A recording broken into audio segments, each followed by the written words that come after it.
That actually works. Good evening, everyone, and good evening, and welcome to this book break with Dr. Helena Čapková. She's the author of this important new publication here, Antonin Raymond in Japan, 1948 to 1976, Recollections of Friends. I'm Karen Severance, and I am thrilled to be moderating tonight's event. As some of you know, I'm usually moderating Q&A sessions after FCCJ's film committee screenings. But I'm also an architecture enthusiast, and I consider myself a bit of a know-it-all concerning Frank Lloyd Wright's work and legacy in Japan. For that reason, I had the pleasure of meeting Dr. Čapková some years ago, and we've been comparing notes ever since. Dr. Čapková hails from Prague, and she's devoted her entire academic career and curatorial practice to exploring the relations, collaborations, and transformations between artists and architects in the Czech Republic, Japan, and America. Her approach is ethnographical, and she's moved with great ease and joy between three nations and cultures for nearly 20 years. Based in Japan, where she's an associate professor of art history at Ritsumeikan University, Kyoto, she has collaborated on numerous international and interdisciplinary research projects, curated events and exhibitions at museums and galleries around the world. And since 2010, she's published for academic audiences as well as the general public in English, Czech, and Japanese. Who can do that? And lectured extensively about a range of subjects. She brings a fresh approach to each of those subjects, which have included the Bauhaus, architect I got it completely wrong. Bedřich Feuerstein, sorry about that. Mita Heybonji and his group of collectors, and of course Antonin and Noémie Raymond, whose pioneering transnational practice here set the course for Japanese modern architecture and for today's flourishing transnational practices. Dr. Čapková will now treat us to the background and highlights from her new book, which was edited in collaboration with our dear mutual friend, Koichi Kitazawa, who I'm very sorry to say is no longer with us. We will have time for questions afterwards, so please keep your questions, a little list of questions while you're listening. And now let me present Dr. Helena Čapková.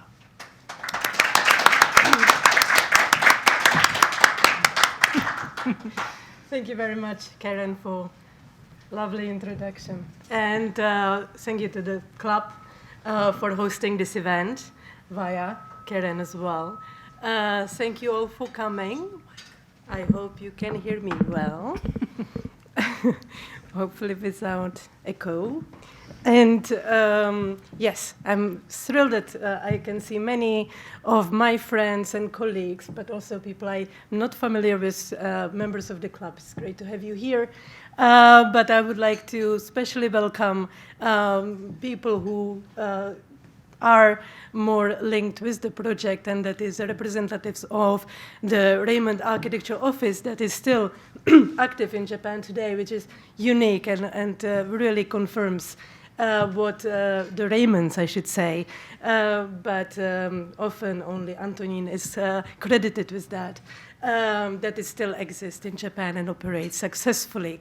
And I will probably emphasize this point in my talk later today. And secondly, a special guest today is indeed representatives and Kitazawa Shiro-san himself. Thank you very much for coming.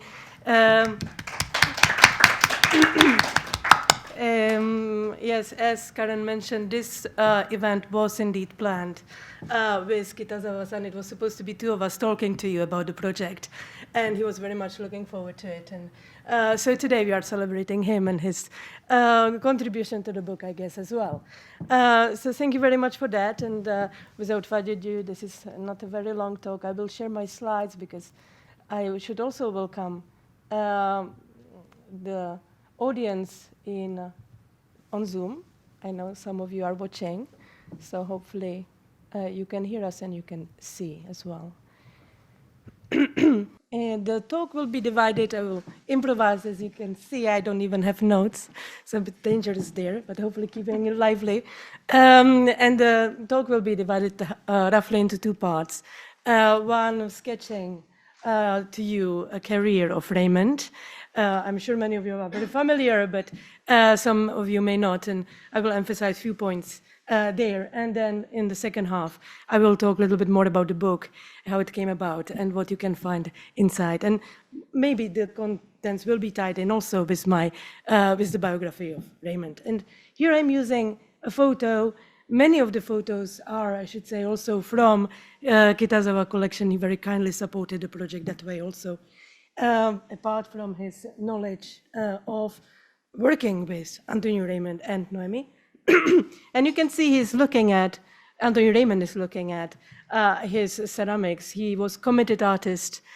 He practiced all his life and from his youth, and I will develop that.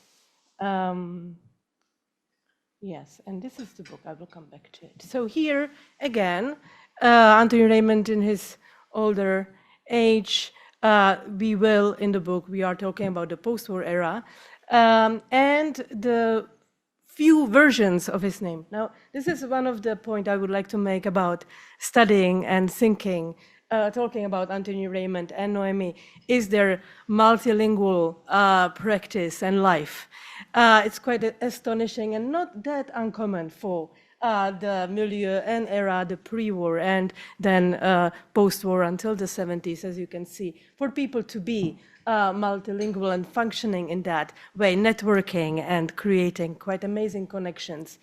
In Antonin's case, we have his Bohemian heritage. He was a Czech Jewish man, and he was using most ordinarily the German version of the name, as you can see, but there are a few, and it is making indeed the research about him interesting, yeah, and confusing, of course, yeah. Yes, here I have a few slides. These are photographs you can find in his autobiography. This is still a very exciting source for his life, illustrated very richly. And we can see quite an idyllic life and also the childhood as he talks about it. And it is evidenced in correspondence that he had a very close and nice relationship with his father, especially who died in the 1930s. Otherwise, his siblings were sadly killed in the concentration camps by the Nazis. So Antonin Raymond and Czech Republic, Czechoslovakia, Bohemia. That is one of the topics also that we discuss in the book. The story of his youth, but also how he was ambitious, how he wanted, because of his father, because of his family, to build in Czechoslovakia, for example, for the Baťa company that he didn't manage to do, but he made himself visible, and especially for the slightly younger than him generation of architects, he was kind of a model. They were looking up to his success. But unfortunately wasn't able to build as he did, however, in many other places. In the book, we also discuss the relationship in the post-war, whether, how did, in the completely different world, how did he navigate that? And he did try until the spring of 1968, which the occupation was the end for him of the dream to return back home and to do something in Czechoslovakia. And please, more details are in the book. I will be saying that probably a lot. But yes, the young Antonin decides that Bohemia is too small for him, that his ambition is too great. And already he is admiring Frank Lloyd Wright. And he talks about it. But his steps in America leads to a different atelier, as you can see, and he is doing well. He is very talented as an artist, as draftsman. And and what is interesting is that although he escaped from Bohemia, the people who helped him in New York, that we are looking at, I'm sure you're recognizing the famous buildings, was the Czech community. So he sort of escaped from Bohemia to small Bohemia in New York. But yes, still, he wasn't satisfied. These are his friends. And he turned to art. So whenever you will see this kind of whitish frame, that means that this is the graphics from the book. This is what you will find there also.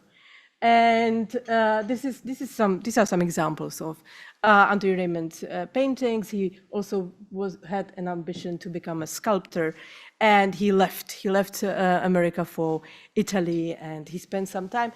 Very good that he did that, because it was on the ship back to America when she met the ultimate partner for him, a woman, his future wife, Noémie Raymond. And we are talking about Noémie as a designer, as a collaborator, as an inspiration, as a motivation, I'm sure as well, for Antonin more and more. And I'm looking forward to future projects about her too. Luckily, there is an extensive correspondence archive that we have when we study the Raymonds. And there is a period of time, this is in the 1920s, when Noémie is pregnant with her first child, or their first child, rather. And that's the most exciting time for a scholar, because they correspond. Yeah, otherwise, they are always together. They don't have to correspond, right? But these few years are really exciting when the time apart between Noémie and Antonin is more extensive, and they kind of sync and advise each other and refer about things to one another. And it really illustrates the close relationship that we may not see later, but it's evidence in this period specifically. So yes, here we have some work by Noémie. Here also is what we have in a book, again from Kitazawa's collection, that has fascinating, beautiful set of early Noémie Raymond's works. Then, very important meeting, again through Noémie Raymond's networks, illustrating how important was she for the careers of them both, yes? And this is Taliesin, this is meeting Frank Lloyd Wright and started working with him, which is happening over the period, also the First World War. This is fascinating chapter, but probably more for historians, and I know here we are more architects, architecture historians. But still something to be analyzed, I think, much more. And overall, the engagement of Antonin Raymond with American military is a fascinating subject. From the point of view of history, I am personally interested in his projects later on, the military bases, etc. I think that also needs to be illuminated. But there is so much more, really. And here we go. So it was through, and this is actually everybody here in this room knows this, I'm sure, the occasion that did bring the Raymonds to Japan, and that is the high-profile, the highly expected project of the Imperial Hotel that they were part of, with many other exciting Japanese people and Frank Lloyd Wright. That also was illustrated in your work, Karen and Koichi. But yes, Raymond's character, which was dynamic and kind of feisty, again, this is what we try to illustrate in the book through that immediate memories, did feel the heat of opportunity, yeah? And quite suddenly, it wasn't a nice moment, I'm sure, for none of these two architects. This is much later photographs. They were both actually quite sad about the fact that they parted, quite dramatically. Often happens among architects. This is not my phone, by the way. It kind of looks like that I'm the only one who won't do anything. Okay. So yes, but everybody knows this. But 1921 is the year when Raymond starts his first company and sustains that activity, as I said, going onward. And he develops principally two lineages of practice. And one are projects large. This is an example, the Tokyo Christian Women's College in Ogikubo Kichijoji. Luckily, still quite a few buildings are preserved if you want to go and see, illustrating I guess, Raymond's search for his own expression. There are different buildings, all by him and his office, but very clearly influenced by Wright, by Auguste Perret, by other architects. It's kind of almost like an architecture portfolio, yeah, beautifully done. But yes, still maybe not so much Raymond. That will come though later. So this was a long-term collaboration, fascinating institution. I can't go into that, unfortunately here. And a smaller project, also in concrete. This is a lineage I wanted to highlight, the one building in principally some sort of concrete technology. And this involves also small residential projects. So this is, again, very familiar, unfortunately no more existent, Reinanzaka house of Raymond's themselves. And you can see the beautiful interiors that really resonated. Some people wanted to make a case that maybe there is something really pioneering. I would call it more resonating with what's happening at the Bauhaus, for example, in Europe at the time. Noemi is doing it here, yeah, which is quite amazing, I think, already, yeah. So yes, these kind of projects. And then another kind of line, and here again, I should emphasize that precisely we can develop all these kind of linkages and lineages. Let's look at his work. I will develop that argument in a bit. Is that Antonin Raymond managed from early on, because his charm, I guess, and enthusiasm, but also great reputation that he had because of the Imperial Hotel and collaboration with Wright, built a rather large clientele, and he built really a lot. And if you ask an architect how they see a success, I would guess many of them would tell you, well, building a lot, realizing a lot. You know, it's great to sketch and leave it in your drawer or talk about it, but being able to build is really a great goal, I'm sure, for many. So he is that kind of architect, and we can trace these different lineages. Yeah, and yes, one of them is building in wood. Now, I showed you, these are not that great images, but these kind of things, this would be Raymond inspiration. He was really fascinated by Minka, by more robust kind of traditional Japanese architecture, which is not so common. We see much more frequently the non-Japanese architects being inspired by more elegant styles, by more refined tea house, right, etc. And Villa Katsura comes later, but also very important. But yes, Raymond talks about and actually lives for some time in this kind of village vernacular, as I said, kind of robust built house, which inspired him greatly, and then was reflected in the numerous projects that he built of different, in scale, summer houses and houses in all sorts of resorts, mainly Karuizawa, as we know. And the collaboration with Daiku-san, with Japanese traditional architects, is very important here. Also something that we talk about in the book, because he kept going with it. He did build many wooden structures, different types, not only houses. This is again his own house in Karuizawa, but also churches, etc. I'm again sure that you know many of these projects. And again, that kind of his colleague, they call it trust, yeah? I think we can interpret it in all sorts of different ways, but definitely he trusted his craftsmen. So that's the reason why we don't have, for example, detailed drawings for lots of furniture. Because they were they were done by the craftsmen people, yeah. But then set in the design interior by Noemi Raymond and by Antonin, and it created a very interesting and attractive ambience.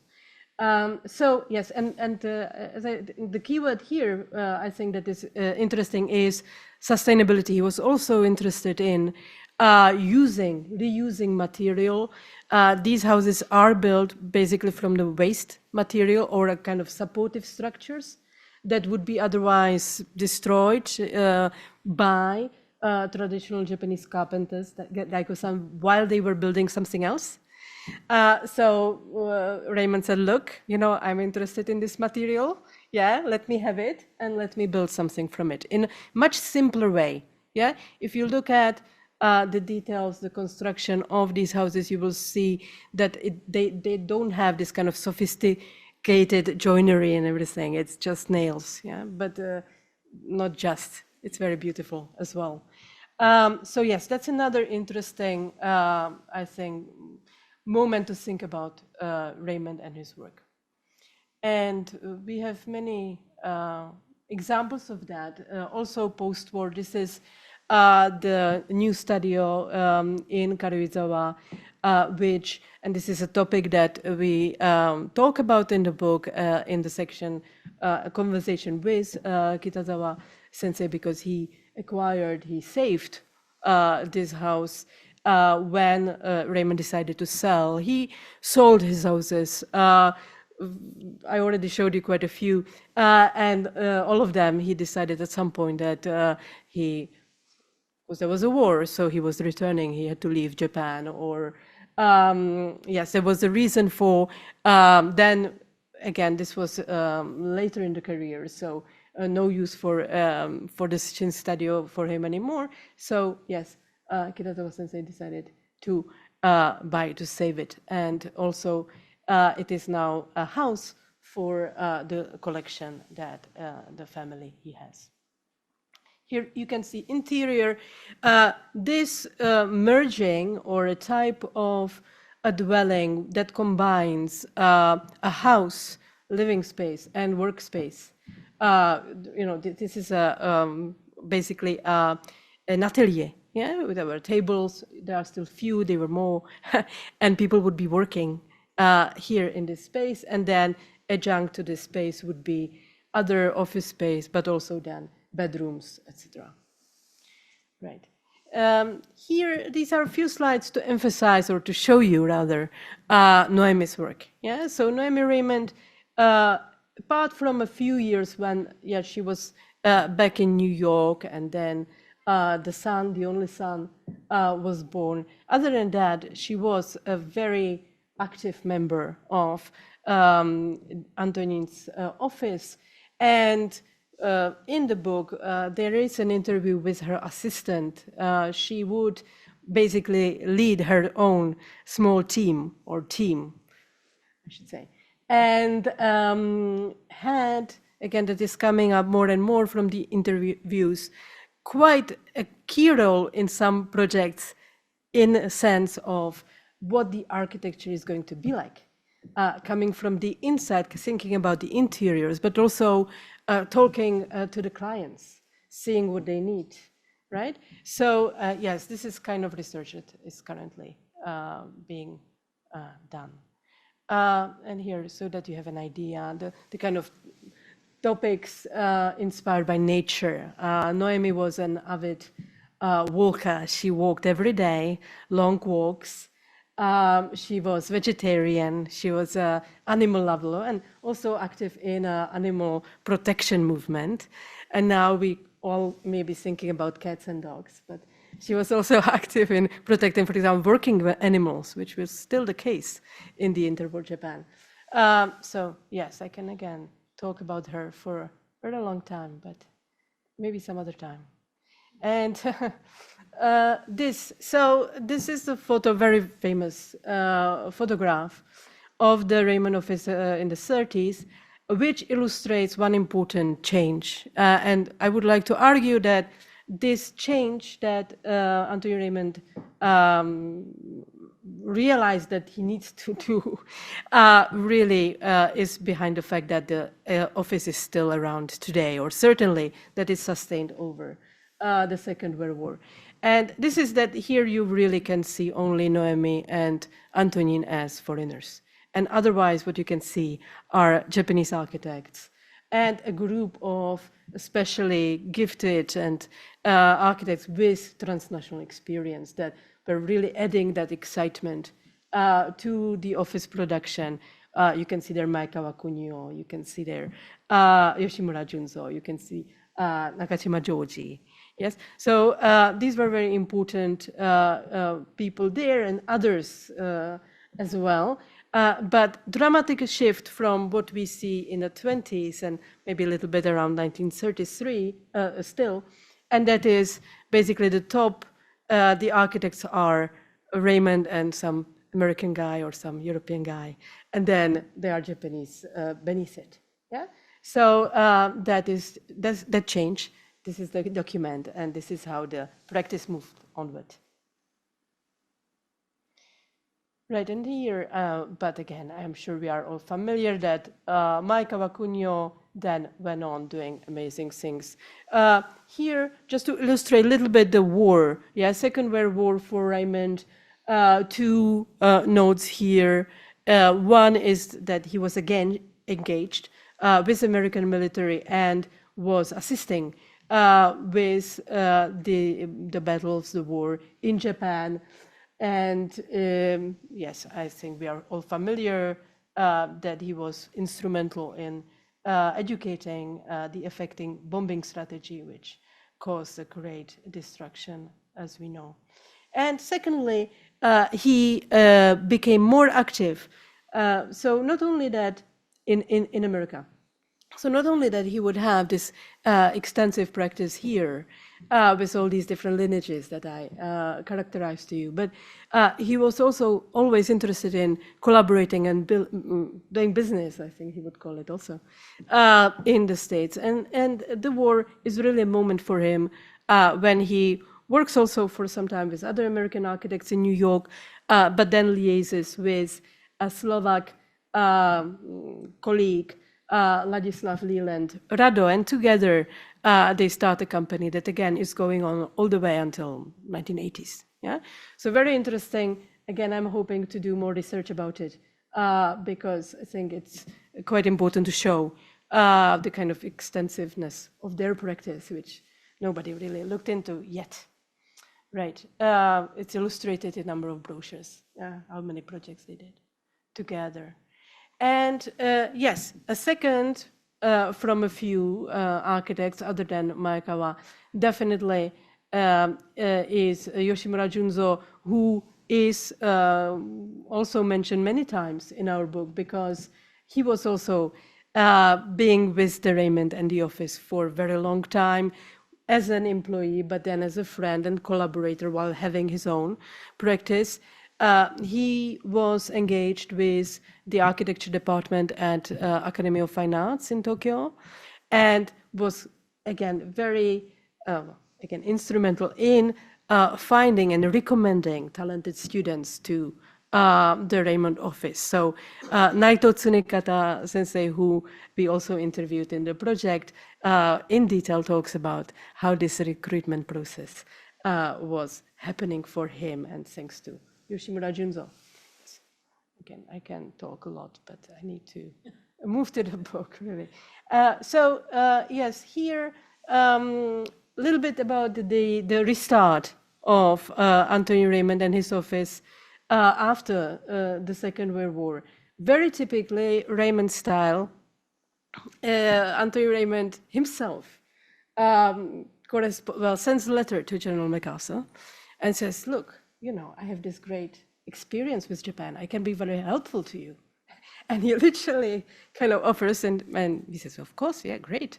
And Raymond is back here with groups of specialists, advising, traveling around the country, advising in terms of infrastructures, rebuilding, reconstruction of Japan, as it was happening during the American occupation and then after. So this is kind of take it back.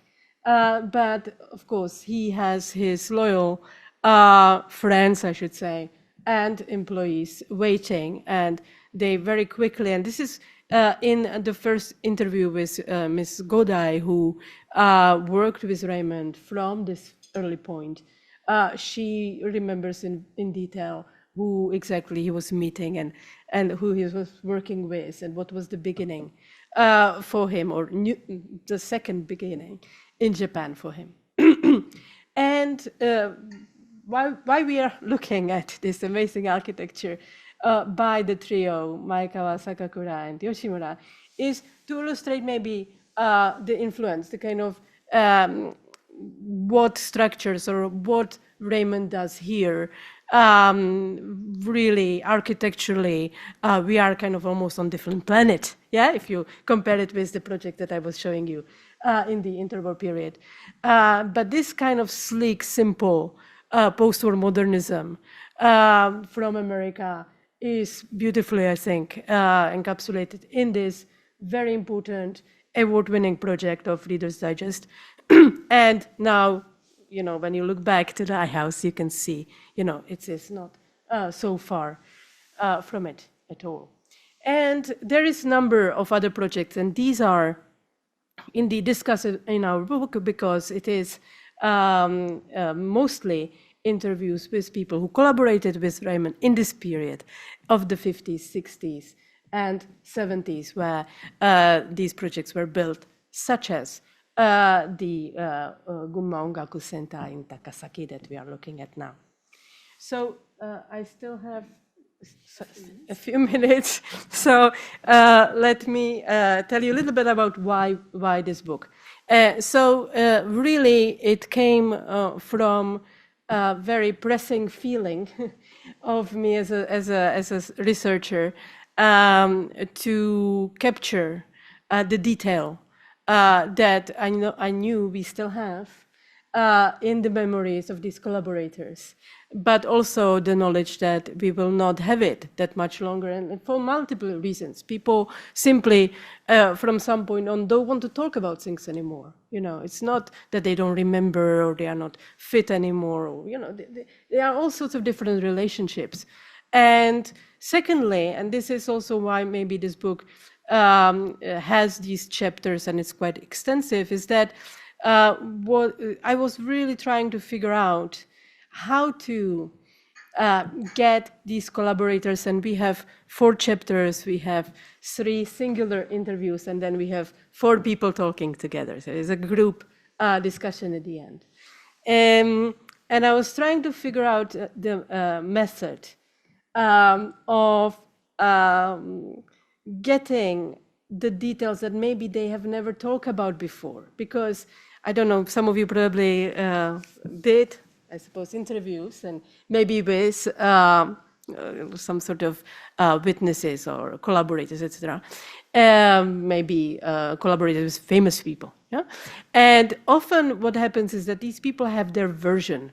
You know, they're like autopilot, switch on the button, you know, and they would tell you the story, you know, and then you see them again, and you try to ask them, and they will not tell you much more. You know, they have that version, yeah? And this is also what you already probably read when you were preparing for the interview anyway. Yes, so it's a bit disappointing sometimes like that, but one doesn't give up. So what happened, and here I need to also thank the Czech Center in Tokyo, which exists, which lives in the Japanese, Czech embassy here. Actually, also in the book, supervised, the construction was supervised by Raymond office. And they kindly coordinated with me and organized 3 public events where I met with the 3, and now I should maybe reiterate the names. So it's Godai Yoshiko, the secretary, friend, a really close person to the Raymonds of all the time, yeah, all during their careers and lives in the post-war period. Then it is Tsunekata Naito. then we have Kitazawa Koichi, and the collective, the group are basically two married couples. It's the Kobayashis and the Nishijimas.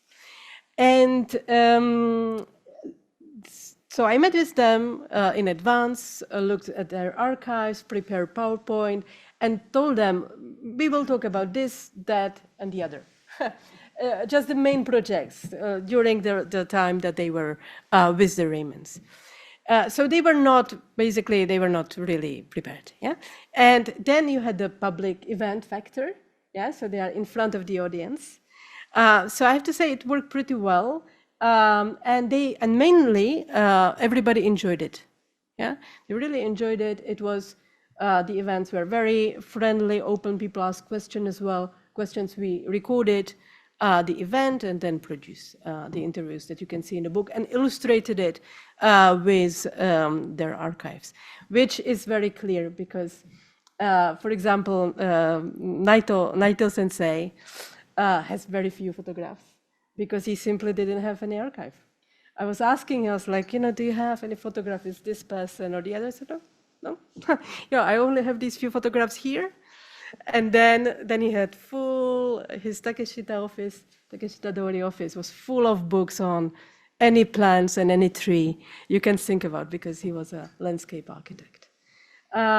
So that's the nature of the business. But yes, the nice atmosphere was, well, attracted the four last contributors because they came to Kitazawa Sensei's event, and afterwards they said, we would like to talk as well. We would like to join, and we were never interviewed before. So I said, that's amazing, of course, So that event was a bit different. We didn't organize another public event for them because of the scheduling and time. I think it was summer or something. But we met in the embassy and had a lovely discussion also with Kitazawa Sensei and recorded it.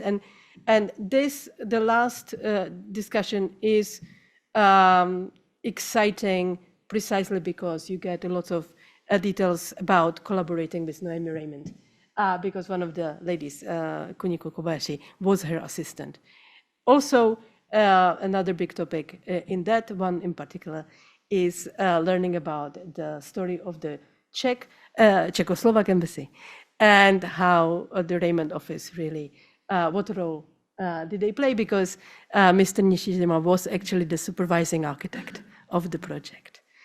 Yes, so I think hopefully I still have a few minutes. Okay, so I can show you a few the layouts from the book. I picked the opening images for each chapter.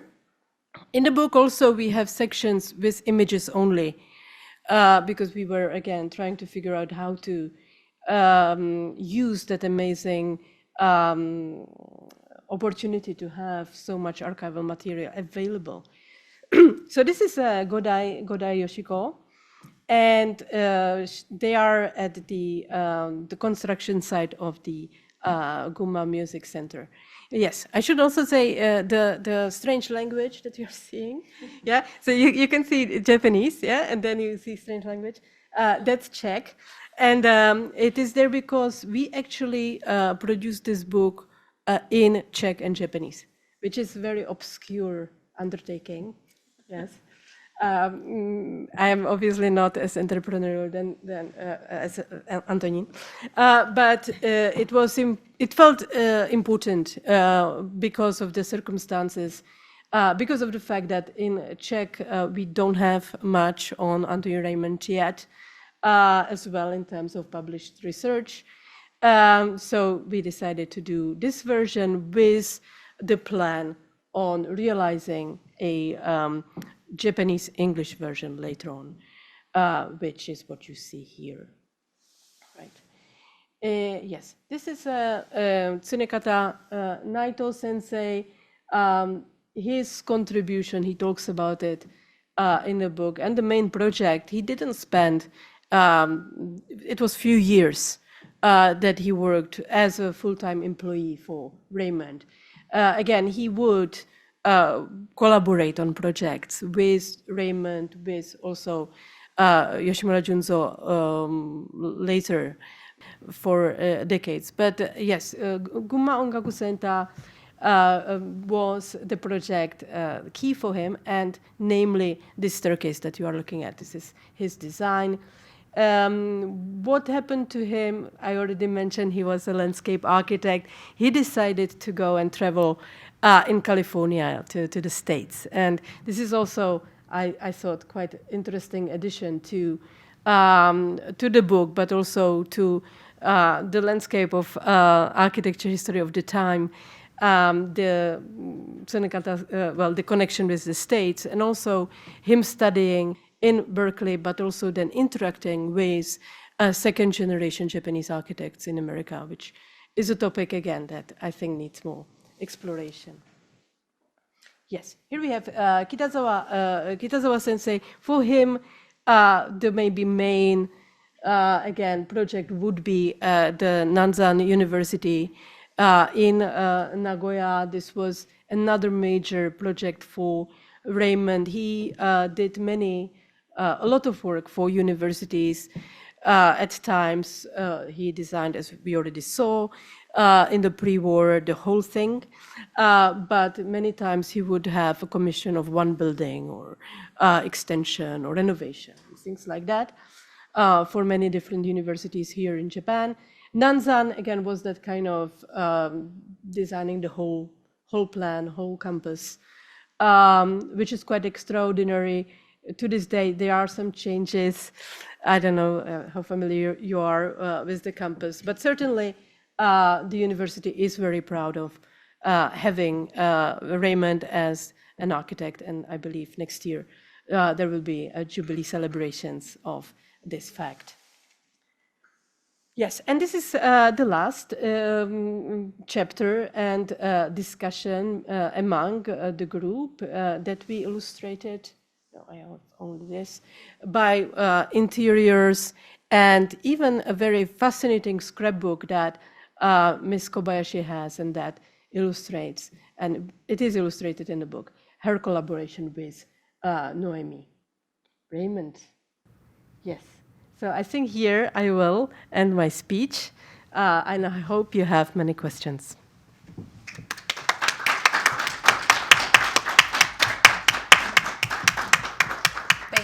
So much for that. I hope everybody filled in some cracks while you were listening to this incredibly in-depth, but still superficial, because you really need to buy the book and read it.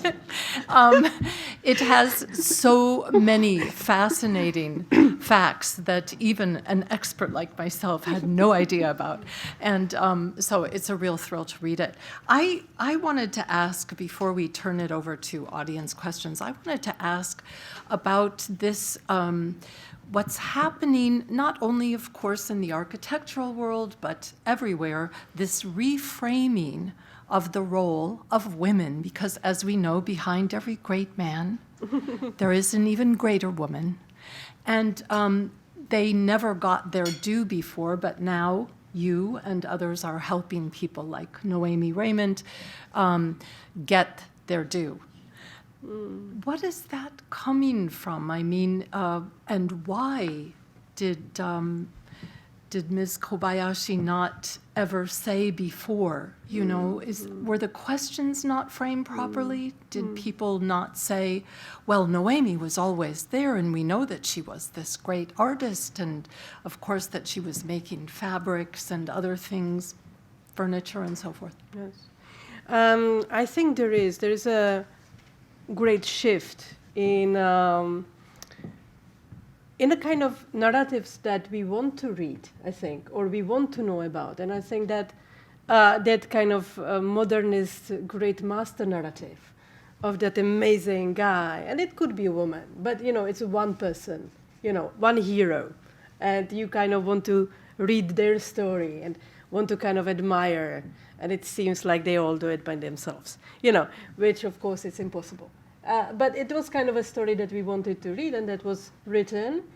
And also, yeah, and that's also how history was taught. And now we move to a place where, if you also look at the art world, for example, the emphasis and not only emphasis, the kind of necessity or some sort of pull to people to collaborate, to work as a collective, right, art collective, or to organize themselves, do things together creatively, also, or in terms of organizing, happen, and that feeds back, or that is reflective, or it's just happening, and also how we are now reading things like architecture that is very clearly a collaborative process. Yes.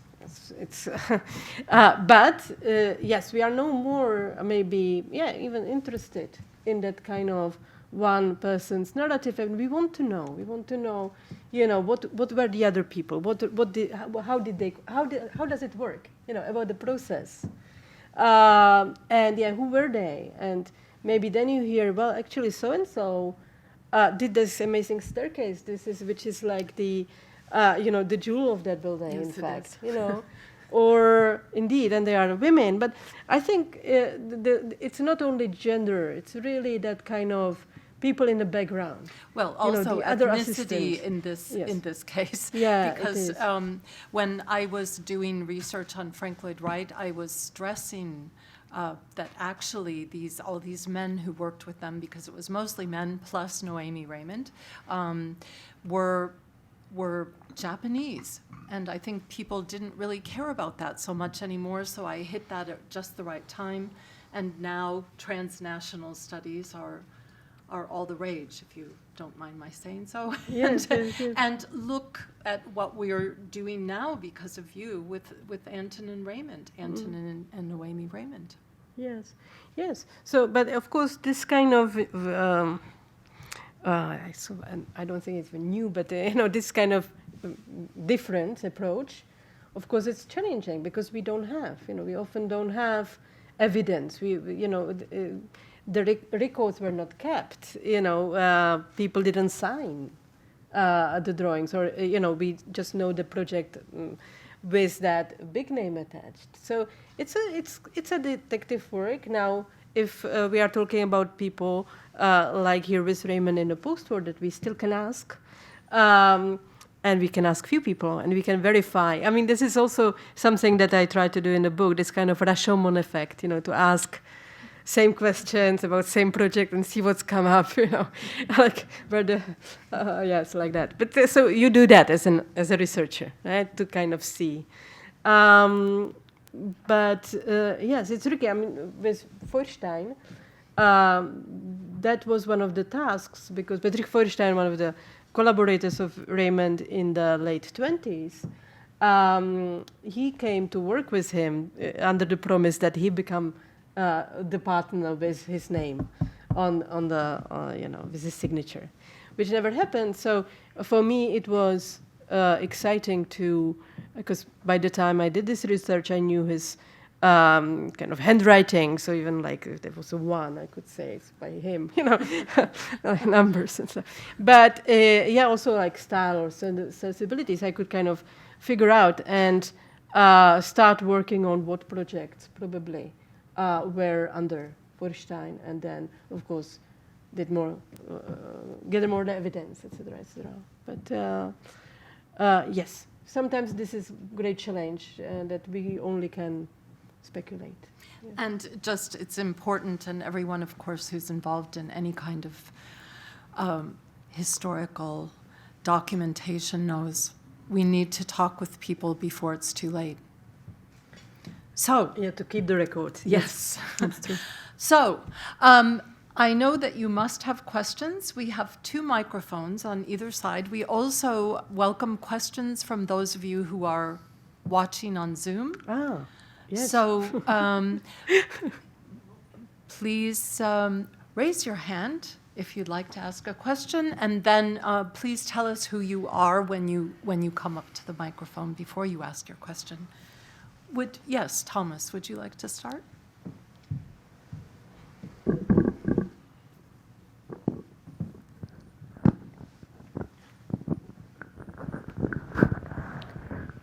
Thank you. My name is Thomas, and I am a member of this club. I'm also a member of St. Albans Church, which Raymond designed. It's in Kamiyacho, across from Tokyo Tower. Thank you for the presentation and for all the wonderful archive that you showed us. When we look at the buildings that he designed, I think to me it feels like there's quite a few ones that have Christian connections, several churches, other Christian organizations. And I was just wondering if that was somehow common for the time, or if this was something that was unique to him, and if you looked at all at the role of his faith and religion in his work. Thank you. Yes. Thank you. This is a really big question that, again, I can talk about for a few days. But it is very, very important part of the Raymond's work. As you mentioned, there are many churches, there are many other buildings for different spiritual communities, Christian of different affiliations. There is also the project that is very dear to me, that is the work for the Sri Aurobindo Ashram and the community in India. There is a church in Philippines. Yeah, so there is quite a lot. The Raymonds as a couple, as I mentioned, Antonin Raymond was Jewish, and as far as we know, there is archival research on that published. The family was active, quite important also in the community. But as far as I know, he wasn't really demonstrative of his Jewishness. Noemi, her background was Protestant, but she, even more so than Anthony, who also was interested in kind of Asian spiritualities, local spiritualities here, Noemi was more on that very contemporarily spread. I don't want to say fashionable, that doesn't really go well with spiritual quest. But there was maybe something to it. As you mentioned, they were very active members of the contemporary kind of elite intelligentsia. They were very kind of proud about it, I would say. When you look at the letters, to whom they talk, to whom do they correspond, what topics they are dealing with.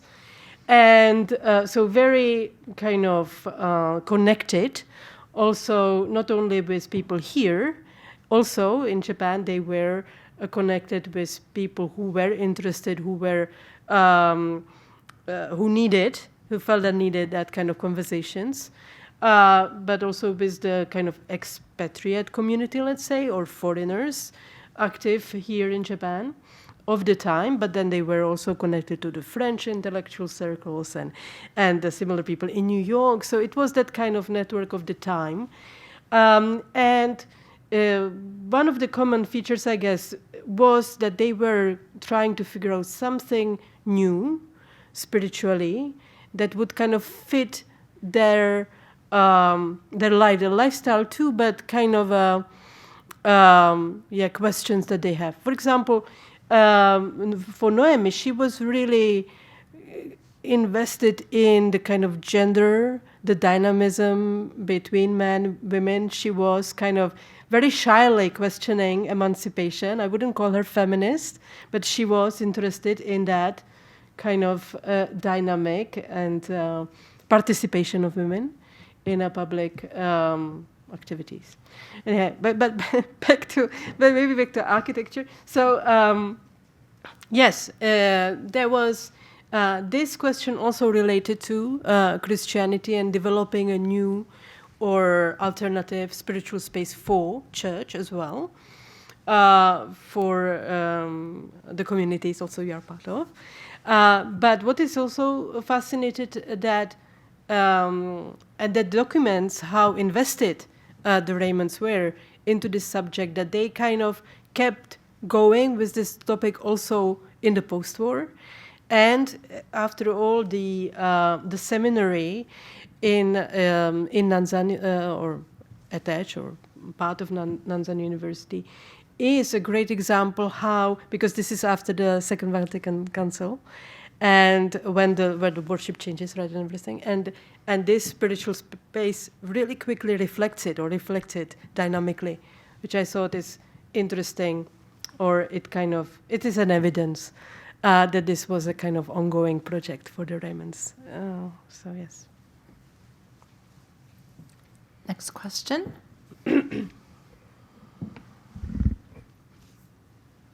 Anyone out there?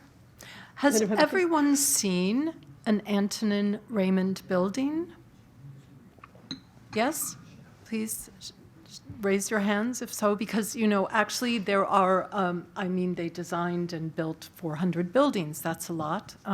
But there are an amazingly high number still remaining. Mm-hmm. Why do you think that is? Is that because the Raymond office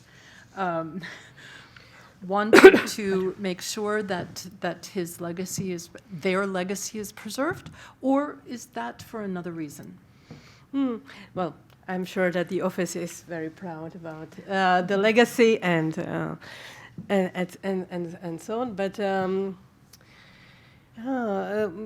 here, the question: what buildings and why are still with us today? It's really a discussion where we need to think individually. But overall, I would comment that what is quite fascinating about Raymond specifically is that many of his buildings that are still here today, not only that they are here today, but maybe that's related, they still serve the same purpose. Yeah. And that's kind of the key, I think, because what you see with Meiji, Taisho, early Showa architecture is that often these buildings kind of become some sort of culture center, right, or the social community center, yeah, and they are no more that kind of bank or something else that they were built for, and that tends to be kind of also then entering a little tricky zone in terms of the survival. But it seems that as long as these buildings are used for that purpose, they seem to function, and then they are still here. But yes, I believe maybe some of you are involved with protecting modern or modernist architecture, and if you are, you know that it's a long and mostly very sad story, because in Japan especially the end is fast and usually is sad. But we try. Yes, and unfortunately the public has not enough clout here when it comes to saving private buildings. Other questions? I don't know about the Zoom. Yes. Yes, Jeff. My sole qualification for being here is being a friend of Helena, and which is a pleasure. And Helena gave me the book, and it's a good read, I'll tell you. And one episode that really struck me was when they were building sort of a major project, and the Shimizu Corporation was involved. And it had got up to a certain point. They'd worked a lot on it. And one day, Raymond came and just said, "This is no good. You got to fire the entire staff." They had like 200 people working on it.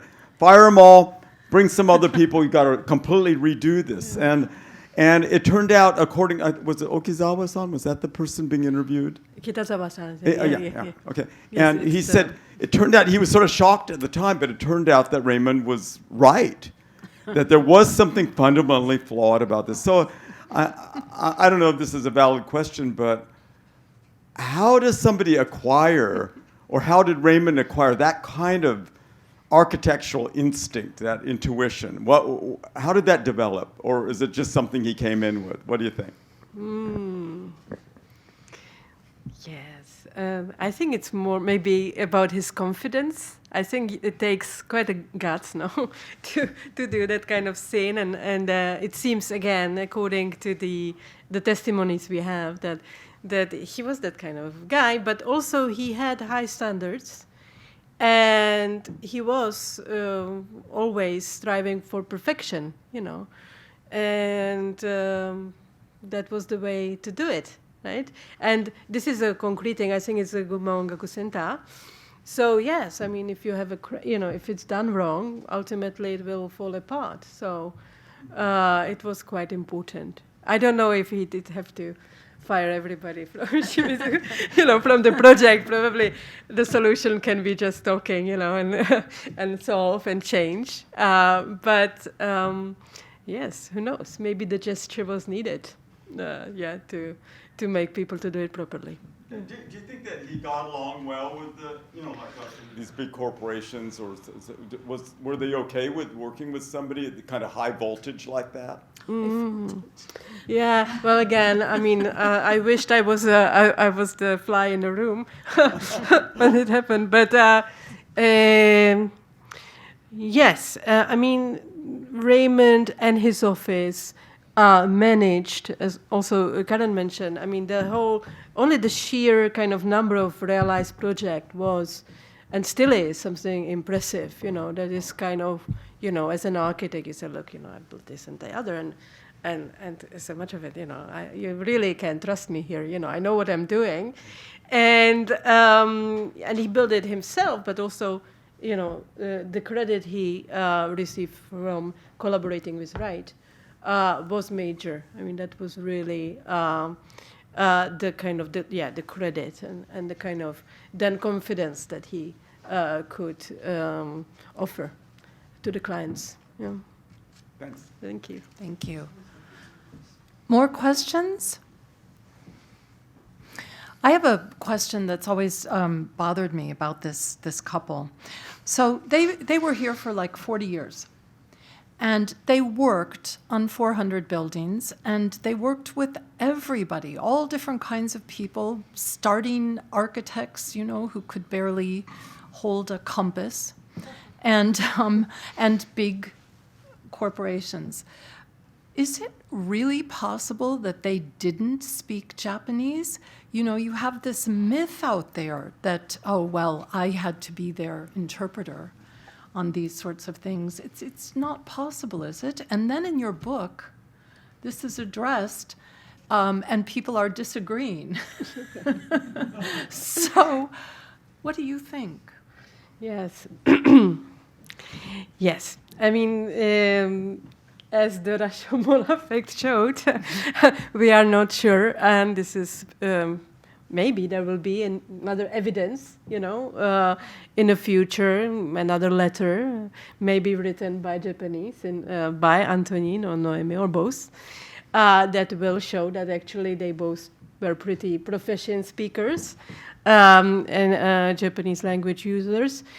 So far, the consensus is that Noemi was fluent Japanese language speakers, and it gave her also another layer of insight and different kind of connections she was building. Yeah, this is the book I wanted to mention. If you are interested, this is another project I worked on that is related to Raymond's by the fact that they were members of the club or the network led by Mita Heibonji, who was a poet and artist, in 1920s, 30s Tokyo. This group called Garakutashu became something of a national significance, and yes, it is also an interesting material to think about the Raymonds and their engagement with the Japanese artistic networks or groups. So this is in Japanese, so if you are interested, please have a look, and there is also postcards to that. So yes, these kind of materials that we have may serve for us to figure out how capable they were to engage with the environment that was Japanese. People didn't speak English unless they were. Garakutashu, that's exciting part about it. this group was open to foreigners and women and anybody really, which made that group quite different to other similar group in Japan that were mostly male and closed, and etc. Yes, and then yes, by the same vein, Antonin is often portrayed as somebody who is not so fluent, let's say, in Japanese, but. Yes, I think it's an unclear topic. I think we need to explore that more. Okay. All right. Yes. Yes.